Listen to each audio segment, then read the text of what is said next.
할렐루야. 6월 호국 보훈의 달을 맞아서 6.25 전쟁의 참혹함 속에서도 우리 자유 대한민국을 지켜주신 하나님께 감사와 영광을 올려드립니다. 여러분, 이 인물을 아십니까? 미국의 딘 헤스 소령으로 미국 오하이오주 출신의 16살 때 목사로서 소명을 받고 그가 메리에타 대학에서 신학을 공부한 후에 목사 안수를 받습니다. 그리고 1950년 6월 25일 6.25 전쟁이 발발하자 그 당시 나이 32살의 나이 그는 목사로 사역하던 중에 그가 가서 도우라는 하나님의 음성을 듣고 다시 미 공군에 재입대하게 됩니다. 그래서 1950년 6월부터 이 전투기를 무려 250회 이상 출격해서 북한군과 치열한 공중전을 벌였을 뿐만 아니라 우리나라 전투 조종사 10명을 데려다가 훈련을 시킵니다. 사진을 보시면 F-51이라는 무스탕 전투기를 15일 동안 훈련을 시켜서 내보내는데 얼마나 불안했겠습니까? 그래서 원래는 저 전투기에 영어로 I'm fly by faith, 내가 믿음으로 난다, 이렇게 적어놓은 거를 번역한 사람이 믿음이 없는 사람이 적다 보니까 신념의 조인이라는 저렇게 한자를 적어놨습니다. 이 딘 헤스 소령은 전쟁 고아의 아버지로도 유명한데요. 약 1000명의 우리 한국 전쟁 고아들을 제주도로 대피시키는 그런 작전을 주도하기도 했습니다. 이렇게 전쟁이 끝난 후에 헤스 소령은 다시 미국으로 돌아가 목회하면서 우리 한국의 고아들을 위한 그런 후원 활동을 지속했습니다. 이 감동적인 이야기가 1955년 록 허드슨 주연의 영화 배틀 힘이라고 그런 영화가 제작되기도 했습니다.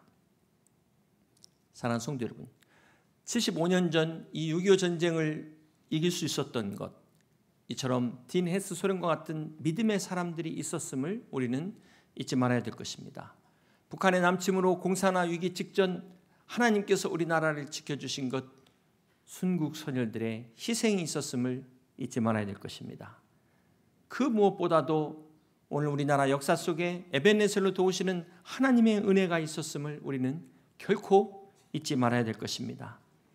지구상에서 이 없어질 뻔한 우리 대한민국을 전쟁의 참혹함에서 지켜주시고 전쟁의 폐허와 잿더미 속에서도 이처럼 다시금 일으켜주신 그 은혜를 어찌 잊을 수 있겠습니까?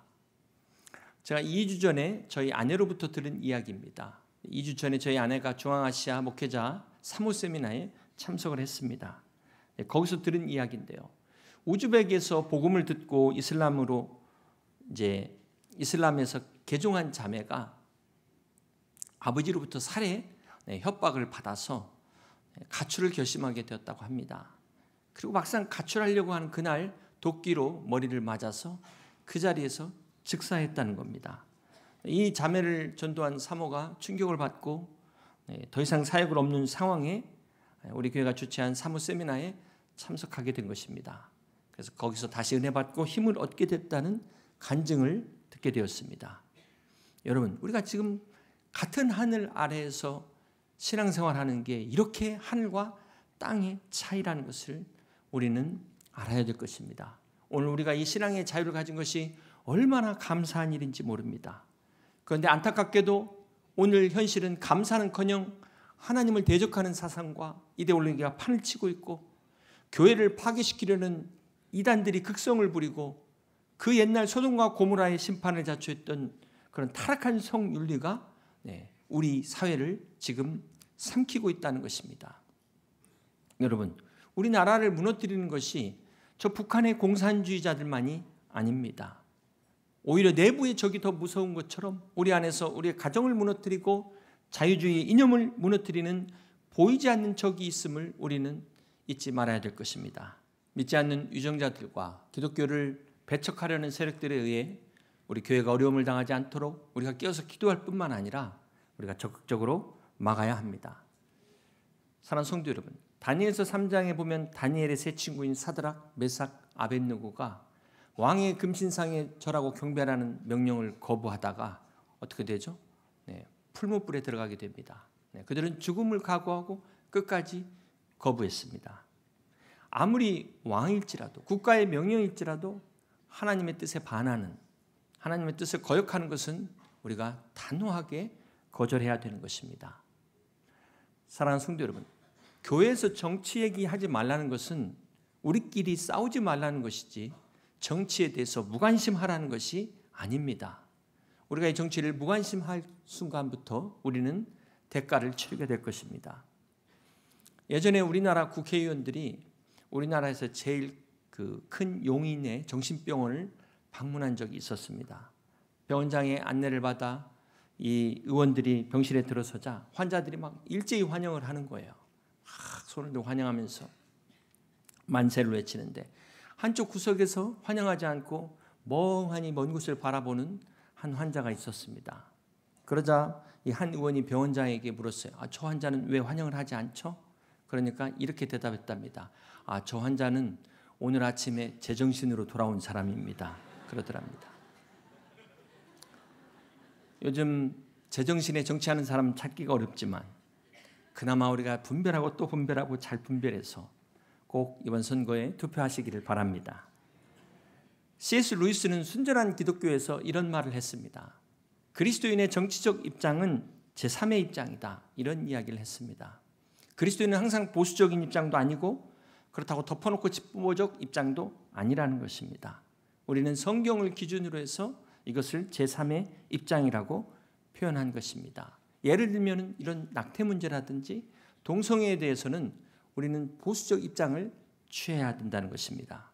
그러나 반면에 노동자 문제나 어떤 사회적 약자에 대해서는 진보적 입장을 지지해야 된다는 것입니다.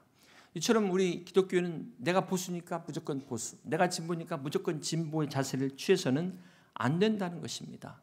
우리는 성경이 말씀하신 것에 따라 그 진리를 따르는 것이 진정한 기독교인의 자세라는 것입니다. 그렇습니다. 오늘 우리는 이 하나님이 주신 이 생명의 복음을 지켜야 될 사명을 가지고 있습니다. 예수 그리스도를 믿는 순간부터 우리가 이 복음을 지켜야 된다는 이런 면에서 우리는 다 보수입니다. 그런가 하면 우리가 이 복음을 가지고 세상에 나가 세상을 변화시켜야 된다는 면에서 우리는 다 진보라는 것입니다. 오늘 저와 여러분이 믿음 안에서 예수 그리스도 안에서 건강한 보수, 건강한 진보로 하나님께 영광을 돌릴 수 있는 그리스도 안에서 하나됨의 역사를 이룰 수 있는 우리 여의도 침례교회 성도들 되시길 주님의 이름으로 축복합니다. 우리는 다 사실은 이중국적자예요. 대한민국 국민이면서 동시에 예수 그리스도 안에서 구원받은 하늘의 시민권자인 줄로 믿습니다. 성도는 이 세상에 사는 동안 우리가 육적으로는 이 땅에 우리 대한민국의 법의 영향을 받지만 영적으로는 우리가 하나님 법의 통치를 받는 하나님의 백성인 것을 믿으시기를 바랍니다. 이 히브리인이라는 말이 원래 히브리어 에베르에서 왔는데요. 강 건너 왔다라는 뜻이 있습니다. 이것은 아브라함이 메소포타미아 지역에서 유프라테스 강을 건너서 가나안 땅으로 온 이런 역사적 배경에서 나온 명칭입니다. 그런데 강 건너 왔다는 것이 단순히 그냥 지리적으로 강을 건넜다라는 그런 의미뿐만 아니라 또 다른 의미를 가지고 있어요. 혼자 다른 편에 선다. 즉 주류와는 다른 길을 걷는다라는 의미를 갖고 있다는 것입니다. 실제로 히브리인은 외부인, 낯선 이방인을 상징하기도 합니다.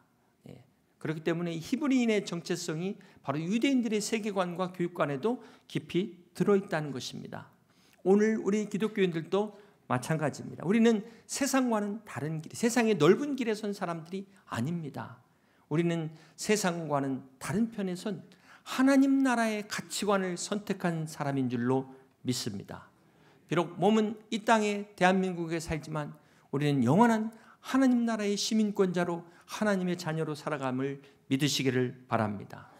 사랑하는 성도 여러분, 애국이라는 것이 무슨 안중근 의사 같은 특별한 사람만, 용감한 사람만 하는 것이 아니라 사실은 우리 모두가 다 애국자가 될 수 있고 애국자가 되어야 합니다. 우리가 예를 들어서 이 민족주의와 애국주의는 구별할 필요가 있습니다. 이 내셔널리즘, 이 민족주의는 특별히 어느 민족이 우월하다, 우리 민족이 최고다, 이것은 결코 성경적이지 않습니다. 유대인들의 저 선민 사상도 일종의 민족주의적 사상에서 나온 것인데요. 이것은 바람직하지 않는 사상입니다.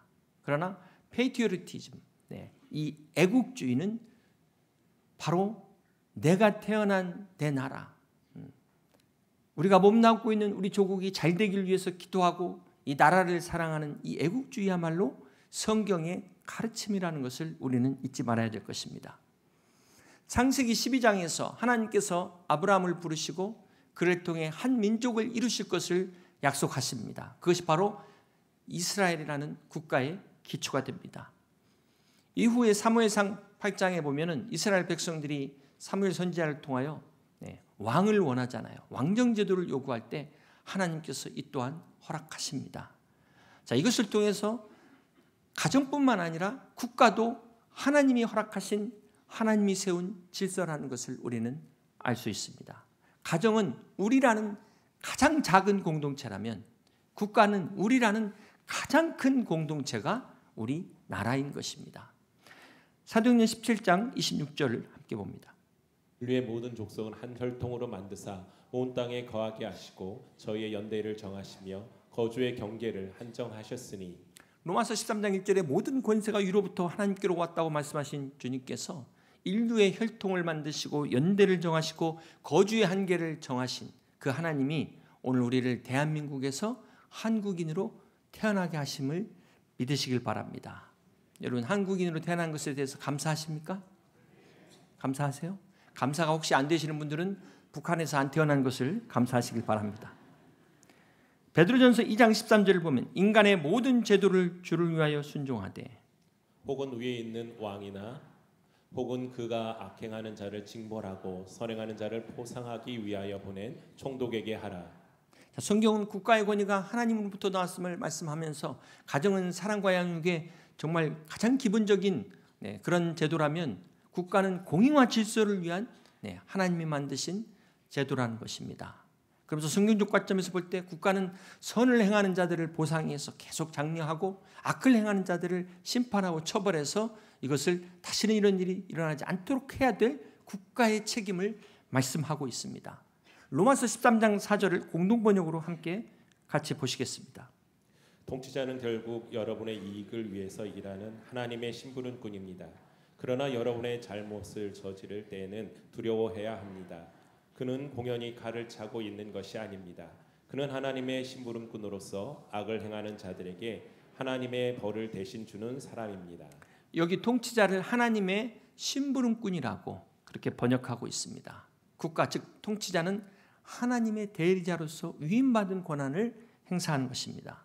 교회가 하나님의 뜻을 실현하는 영적 질서를 이루는 것이 어떤 교회의 목적이라면 국가는 사회적 질서와 사회적 공의를 실현하는 것이 국가의 책임이라는 것입니다. 무엇보다도 이 국가의 통치자들은 국가의 권력이 하나님의 손 안에서부터 나왔다는 것을 잊지 말아야 합니다. 그런데 반대로 이 국가가 하나님의 뜻을 거역하면 어떻게 될까요? 그때부터는 안타깝게도 이제 우리의 삶이 고달파지는 겁니다. 우리 성도를 단련시키는 악한 도구로 국가가 전락할 수 있다는 사실을 우리는 알아야 될 것입니다. 그래서 우리가 정치에 대해서 나 몰라라 해서는 안 된다는 것입니다. 하나님은 교회뿐만 아니라 국가 역시 하나님의 뜻을 이루기 위한 기관으로 우리에게 주셨습니다. 비록 두 기관이 영역과 역할이 다르지만 서로 다른 영역에서 하나님의 뜻을 이루고 있다는 것입니다. 우리가 역사를 보면 교회와 국가의 관계를 보게 되는데요. 특별히 초대교회 때는 교회와 국가의 관계가 서로 대립하는 관계였습니다.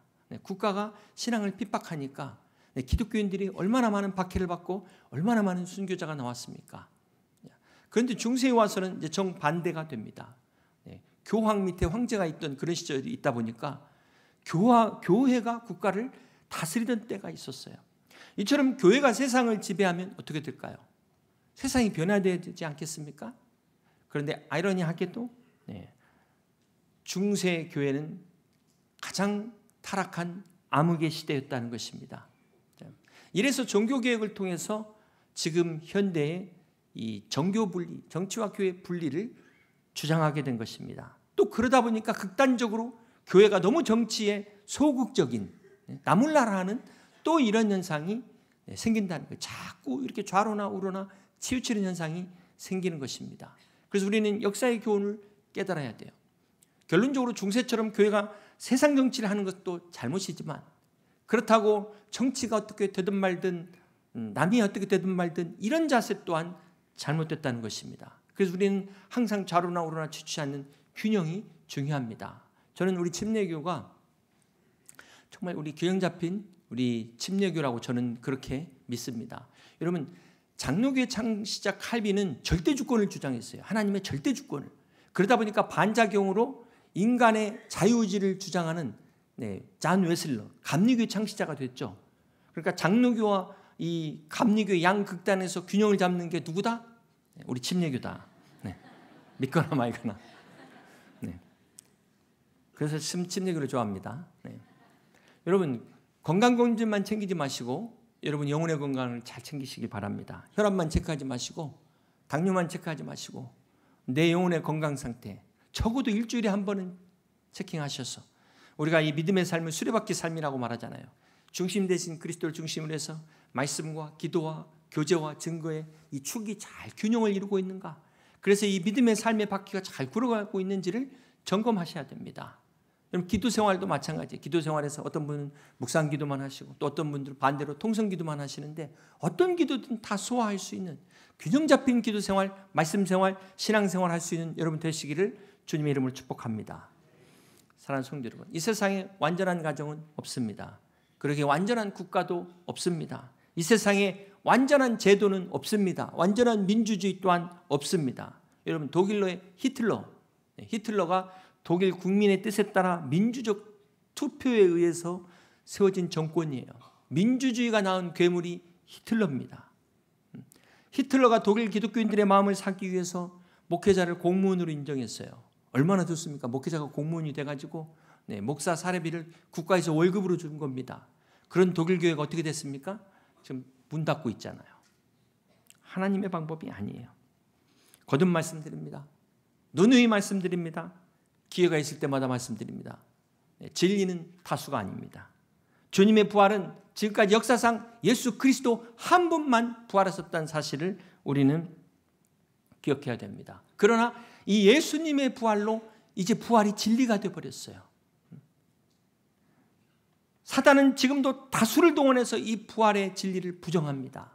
다수결로 이 부활을 부정하고 복음을 부정하고 우리의 구원을 인정하지 않습니다.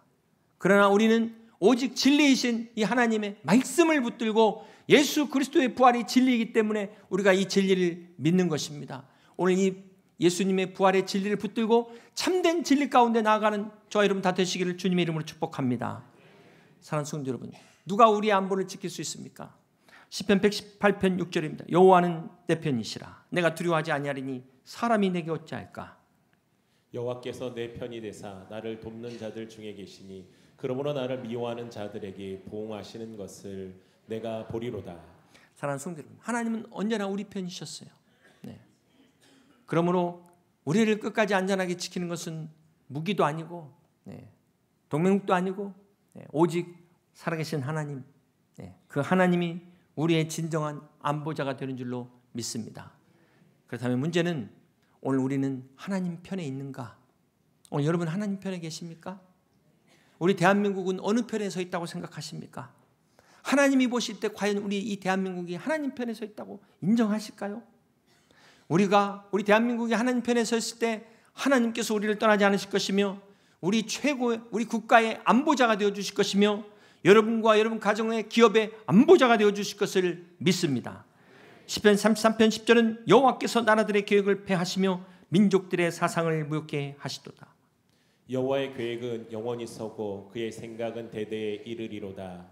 여호와를 자기 하나님으로 삼은 나라 곧 하나님의 기업으로 선택된 백성은 복이 있도다. 그렇습니다. 여호와를 자기 하나님으로 삼은 나라가 복이라는 것입니다.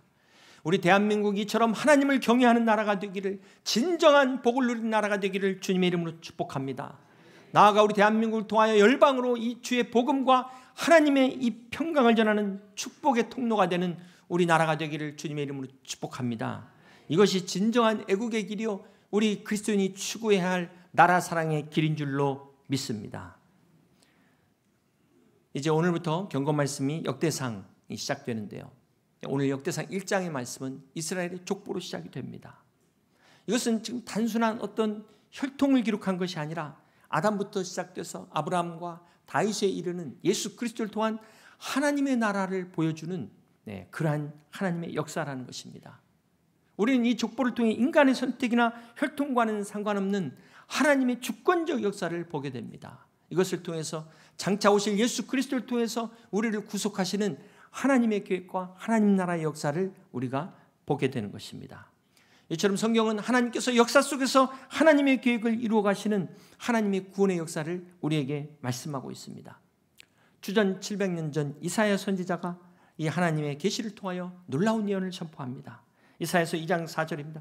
그가 열방 사이에 판단하시며 많은 백성을 판결하시리니 무리가 그들의 칼을 쳐서 보습을 만들고 그들의 창을 쳐서 낫을 만들 것이며 이 나라와 저 나라가 다시는 칼을 들고 서로 치지 아니하며 다시는 전쟁을 연습하지 아니하리라. 이 말씀은 이 땅의 전쟁이 완전히 사라진 그 세상을 말씀하고 있습니다. 지금 전쟁에 쓰이던 이 무기인 칼과 창이 농기구인 보습과 낫으로 바뀌고 더 이상 나라 간의 전쟁이 이제 필요 없는, 군사 훈련이 필요 없는 완전한 평화의 시대가 온다는 약속의 말씀입니다. 이사야서 11장 9절에 내 거룩한 산 모든 곳에서 해됨이 없고 상함도 없을 것이니 이는 물이 바다를 덮음같이 여호와를 아는 지식이 세상에 충만할 것임이니라. 그렇습니다. 오늘 하나님 말씀하시는 참된 평화는 해됨도 없고 상함도 없는, 이것은 단순한 전쟁이 없는 상태가 아니라 물이 바다 덮음같이 여호와를 아는 지식이 세상에 충만할 때 임하게 되는 진정한 평화를 말씀하는 것입니다. 이 땅에 하나님을 아는 지식이 충만하여 우리 대한민국 국민들이 하나님의 뜻을 깨닫게 될 때 이렇게 해함과 상함이 중단되게 될 것입니다. 더 이상 전쟁은 사라지게 될 것입니다. 그러나 완전한 이 참된 평화는 이러한 외적인 조건이 아니라 우리 안에 있는 내적인, 우리의 영적인 각성에서부터, 회개에서부터 시작된다는 사실을 기억하시길 바랍니다. 그러므로 오늘 우리 안에 하나님을 아는 지식이 물이 바다 덮음같이 충만함으로 이 땅의 전쟁과 모든 분쟁이 종식되고 하나님의 평화가 임하는 그날이 속히 오기를 주님의 이름으로 축복합니다. 1950년 12월 혹독한 추위가 몰아치던 흥남부두에 중공군의 기습 공격으로 38석까지 밀린 유엔군이 전면 철수를 결정하게 됩니다. 10만 5천 명의 병력과 무수한 장비들을 실어 나르기 벅찬 상황에 지금 부두에는 또 다른 절망이 기다리고 있었습니다. 그것은 바로 다름 아닌 끝없이 몰려드는 피난민들의 행렬이었습니다. 유엔군에 협조했다는 이유로 공산군의 보복이 두려워 살기 위해 모인 수많은 사람들이었습니다. 그러나 이 미군의 철수 계획에는 피난민들을 위한 계획은 없었습니다. 군과 장비를 실어도 지금 모자랄 판에 민간인까지 태울 여력이 없다는 것은 냉정한 현실이었습니다. 바로 그때 28살의 젊은 통역 장교가 10군단 사령관 에드워드 알몬 장군을 찾아가 무릎을 꿇습니다. 장군님, 우리만 철수하면 저 사람들 다 죽습니다. 간절한 애원에도 현실적으로는 불가능하다는 답변뿐이었습니다. 그럼에도 그는 포기하지 않았습니다. 끝까지 애원함으로 마침내 기적을 만들어냅니다. 12월 중순 역사상 유례없는 대규모 피난민 수송 작전이 시작되었습니다. 9만 8천 명의 생명을 이렇게 구원하게 된 것입니다. 여러분, 이것이 진정한 애국 아닙니까? 한국의 모세, 한국의 신들러라고 불리는 이 현봉학 박사, 그는 아버지 현웅국 목사의 아들입니다. 함흥 중앙교회 주일학교 출신으로 수많은 생명을 살린 크리스찬이었습니다. 사랑하는 성도 여러분, 진정한 애국은 생명을 살리는 것입니다. 이 세상의 애국은 전쟁을 통해 가지고 오히려 생명을 죽이는데, 오늘 하나님이 말씀하시는 진정한 애국은 생명을 살리는 것이 애국의 길입니다. 오늘 살아계신 하나님은 오늘도 하나님 나라의 백성들을 찾고 계십니다. 죄로 인해 지옥으로 끌려가고 있는 수많은 영혼들을 불쌍히 여기셔서 우리를 위하여 예수 그리스도 안에 하늘의 처소를 예비하셨습니다. 그러나 아직도 이 복음의 사실을 모르고 지옥에 끌려가는 저 불쌍한 영혼들, 그들을 주님 앞으로 인도하는 것이 바로 진정한 애국의 길이라는 사실입니다. 사랑하는 성도 여러분, 하나님께서 왜 이 시대에 우리나라를 택하셨을까요? 왜 연약한 우리 민족을 택하셨을까요? 왜 유일한 우리 분단 국가를 사용하실까요? 그것은 하나님의 은혜입니다. 우리가 뭐라고 설명할 수 없는 하나님이 우리를 사랑하시고 우리 교회를 사랑하시고 우리 한국 교회를 사랑하시기 때문입니다. 이스라엘을 그 노예 생활에서 해방시키시고 광야에서 만나와 메추라기로 먹이시고 불과 구름 기둥으로 인도하신 하나님께서 지금까지 우리 대한민국을 여기까지 인도하셨음을 믿습니다. 다시는 이 땅에 유교 같은 전쟁의 비극이 일어나지 않도록 우리가 깨어서 하나님을 망각하고 우상을 섬기지 않도록 우리가 깨어서 우리 교회와 함께 이 대한민국 자유와 평화를 지켜갈 수 있는 여러분 되시기를 주님의 이름으로 축복합니다. 그러게 하여 오늘 우리 교회를 통하여 하나님 나라를 세우는 생명을 살리는 역사로 우리가 우리 대한민국이 여호와를 자기 하나님으로 삼는 나라, 하나님께서 세우신 복된 나라가 되어 하나님이 보호하사 우리나라 만세의 축복을 이어갈 수 있는 우리 대한민국, 우리 여의도 침례교회, 우리 모든 성도들 다 되시기를 주님의 이름으로 간절히 축원합니다. 말씀 생각하시면서 함께 같이 찬양하고 기도하겠습니다.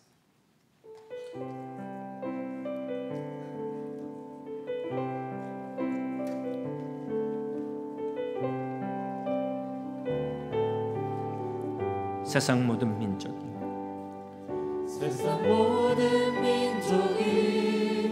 구원을 얻기까지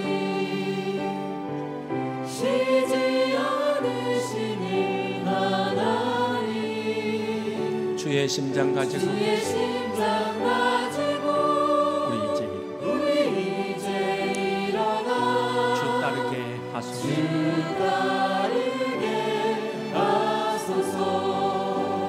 세상 모든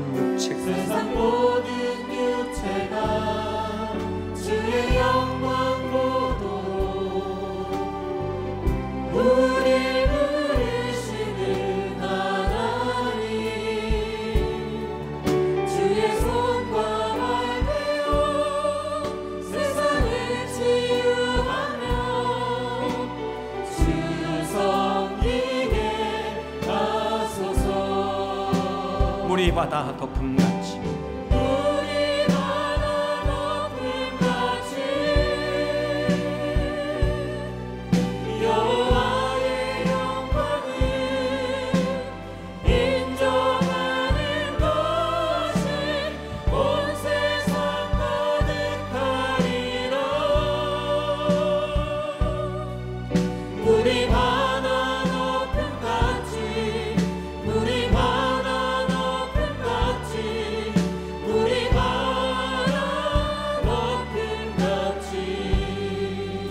시간 물이 바다 덮음같이 여호와 영광이 이 땅에 가득하도록 우리 함께 같이 기도하기를 원합니다.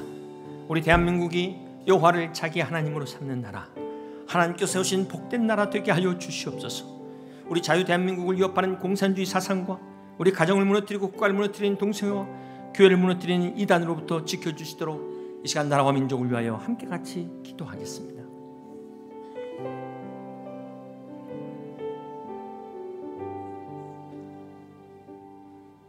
세상 모든 민족이 구원을 얻기까지 쉬지 않으시는 하나님, 주의 심장 가지고 우리 이제 일어나 주 따르게 하소서. 세상 모든 육체가 주의 영광 보도록 우릴 부르시는 하나님, 주의 손과 발 베어 세상을 치유하며 주 섬기게 하소서. 물이 바다 덮음같이 여호와의 영광을 인정하는 것이 온 세상 가득하리라.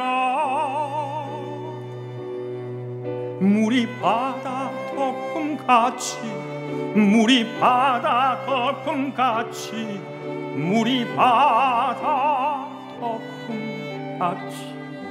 다 같이 일어나서 세상 모든 민족이 세상 모든 민족이 구원을 얻기까지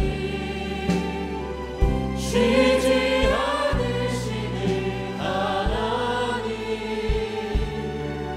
주의 심장 가지고 우리 이제 일어나 주 따르게 하소서.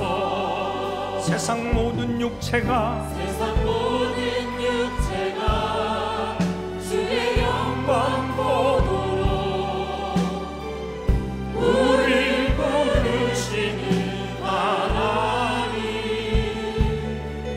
주의 손과 발 되어 세상을 치유하며 주 섬기게 하소서.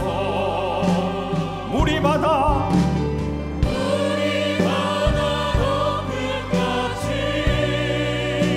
여호와의 영광을 인정하는 것은